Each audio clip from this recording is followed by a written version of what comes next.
तरफ से आया हूँ। आगे मेरा प्रोग्राम है बदीन का, टंडो मोहम्मद खान का, हैदराबाद का।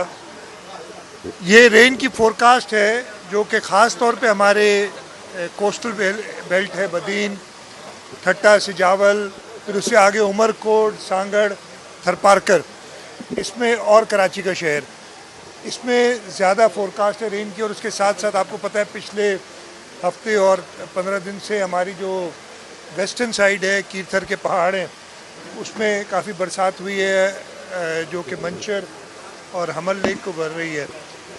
इस फोरकास्ट के लिए हमने तो वैसे रेन इमरजेंसी के लिए हम प्लान अप्रैल मई से शुरू कर देते हैं, एक कंटिजेंसी प्लान बनाते हैं और उसके बाद जैसे जैसे ज़्यादा वाज़ेह होती है सूरत हाल, हम अपनी प्लान को अपडेट भी करते हैं और उसके साथ साथ जो डिस्ट्रिक्ट्स हैं उनको भी हिदायत देते हैं। इस वक्त पूरे सिंध में हुकूमत सिंध ने अपने काबीना के मेंबरान को इंचार्ज बनाया हुआ है डिस्ट्रिक्ट में। यहाँ सिजावल डिस्ट्रिक्ट में मोहम्मद अली मलकानी साहब इंचार्ज हैं जो रेंज के, और उसके साथ साथ बाकी डिस्ट्रिक्ट्स में भी हैं, वो सारे मुतहरक हैं। बरसातें अभी तक जो हुई हैं, कल जाती में काफ़ी बरसात हुई थी, 52 मिलीमीटर्स की बरसात हुई थी 3 घंटे के पीरियड में।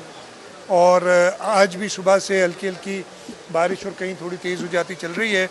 इंतज़ामात की में वाज़ेह है कि जिस वक्त बारिश हो रही होती है उस वक्त तो सड़कों पे या जगह पे पानी होता है। यहाँ पे मैंने सिजावल के मेन रोड की हालत देखी और मैंने हिदायत दी हैं कि यहाँ पे प्रॉपर, इधर उसकी एक वजह थी जिसकी वजह से वो नहीं बन सका है, उस डिटेल में अभी नहीं जाता मैं, लेकिन उसको प्रॉपर शहर का जो ये रोड है और उसका स्टॉर्म वाटर ड्रेन बनाया जाए।